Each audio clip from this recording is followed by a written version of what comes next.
That great one that I got when I was on that music video and we were shooting wide open and it was dusk and there was no time to get marks and the action was constantly different, and I kept trying to get as best focus as I could, and it was all handheld and all everywhere and it was intense. And then we got to the end of the first take and the director turned around and was just like, "That was great.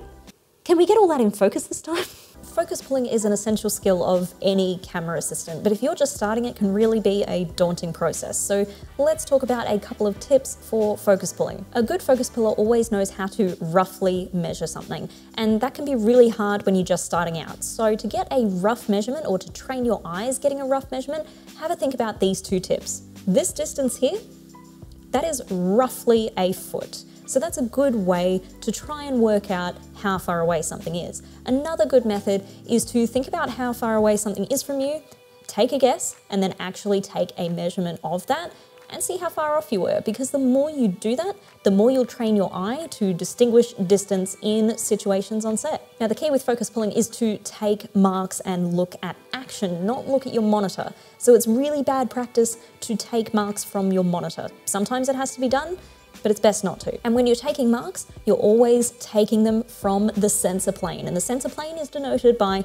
this symbol on the side of the camera. More often than not, on most film cameras, there will be a little hook or a little notch that you can put your measure tape to so that you can hold it there and get accurate measurements. Now, taking marks can be done in many different ways, and one of those is with a laser. Now, this isn't the most accurate way, but it is a good measuring tool in a lot of circumstances, specifically when you can't really get close to the action, or if the mark is further away. Now, obviously, the laser is not very good in daylight conditions. It is better at nighttime or in a studio setting where you can actually see the laser point and it's not going to get interrupted by sunlight, but it is still a great tool to have in your kit. You could also use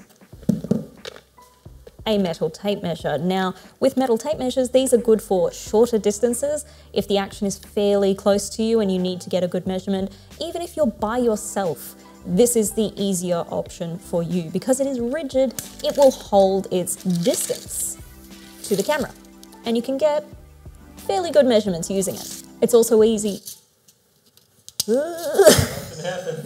Sometimes this happens too. Not great, but sometimes it does. It also makes it easier to get multiple marks in one, so if you're pulling from one object to another object, you can move the tape with ease and get both marks easily. And for the most precise marks, you can use one of these, which is a fabric tape measure, or a fiberglass tape measure.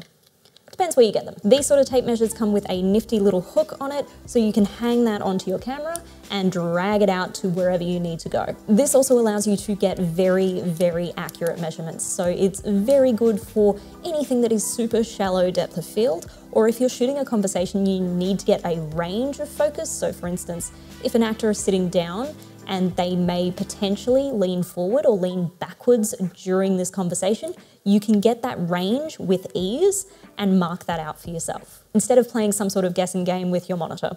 Also, sometimes actors do slightly change their marks and things aren't always exactly the same. So if you have a good understanding measurement-wise and you've actually measured things out correctly instead of using your monitor and getting marks, you should have a rough idea of the space, and if they do change their marks slightly, you can adjust with ease. Now, sometimes finding focus marks can get a little bit complicated, especially if the action is moving towards or away from camera, because if you're pulling focus between one point and another point, that point on the lens could have a completely different distance in your pull. So the distance, let's just say between 5 foot on this Cook and 5'6", is actually fairly equal to any of the other marks on that lens, because this lens is quite well made. But if you do happen to have a lens that's a little bit older, or it's a different make or model that maybe they haven't done that, the distance between 5 and 5'6" may be a more significant pull. So how do you combat something like that?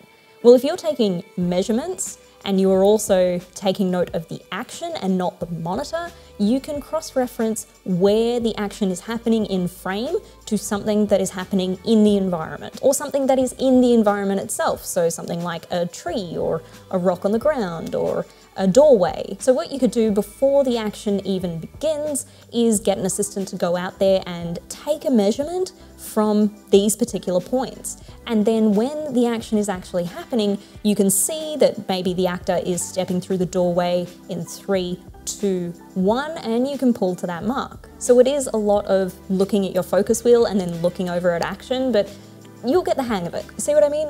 The action and the measurements are meant to be what you're focusing on, not your monitor. Using a monitor to get a mark is your last resort, because it can be used in some situations where action is way too far away from the camera to get a mark, but in most cases you're going to want to use a measuring device. A good way to practice action coming towards or away from camera is to stand out on the street with a camera. Doesn't matter if it's the camera you're going to be using on the day or if it's just your stills camera at home, and just try and follow the action coming towards you or going away from you. Whether it's a car or a person on a bike, somebody walking, that's something that can really help you. When you're making marks on the focus wheel itself, it's best to use a non-permanent marker or a grease marker, which I don't have here. I've got 2 non-permanents here, a red and a green.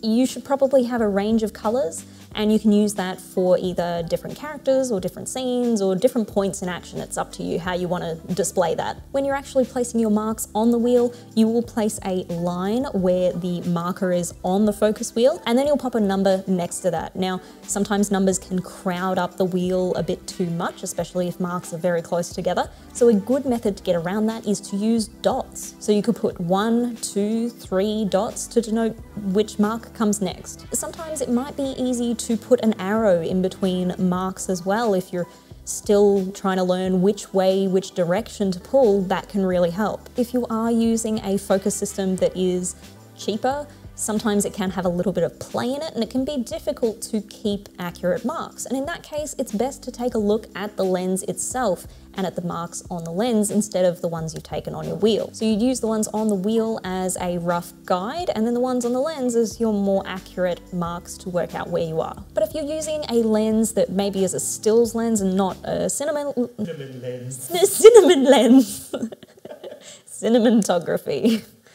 But if you're using a cinema lens, you have these hard stops at the end and at the start of the focus. And if you're using a stills lens, you don't. So how do you take marks on something like that?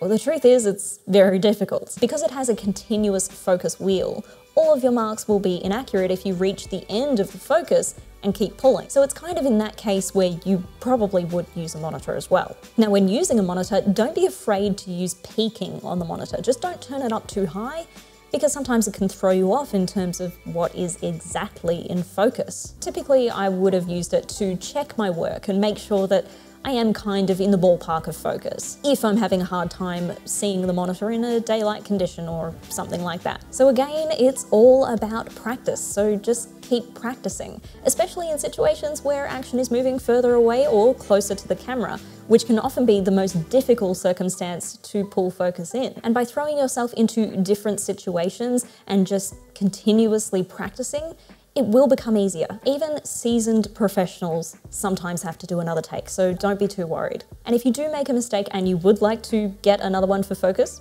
don't be scared to ask, because you don't want to ruin that shot if they all want to move on and you just need to get that thing perfect. This week's question comes from last week's video about cable wrangling, and it comes from Bnc Chu. And Bernice is asking, is there a reason why certain cables should be over while others should be over-under? Better electrical flow depending on the cable. Now, that is actually correct. It is a better flow depending on the cable. Now, cables are all made up a little bit differently. So, for instance, electrical cables have multiple strands within that one cable, and you don't want to twist those. So therefore, it'll be over, because that is the least likely to put any strain on those strands.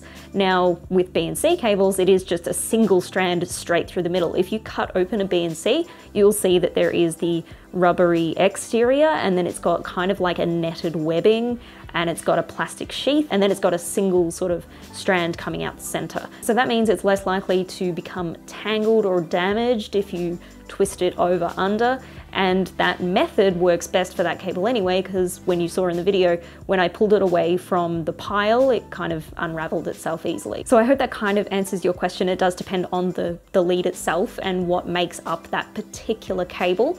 And yeah, you got the nail on the head right there. So it is to do with the flow and how it is built up, and that will determine how you wrap it. So thank you very much for watching this video today. I hope you enjoyed it, and if you did enjoy it, please remember to give it a big fat thumbs up. And if you would like to see more of my face and learn a little bit more about filmmaking in the process, remember to subscribe, and I'll see you later.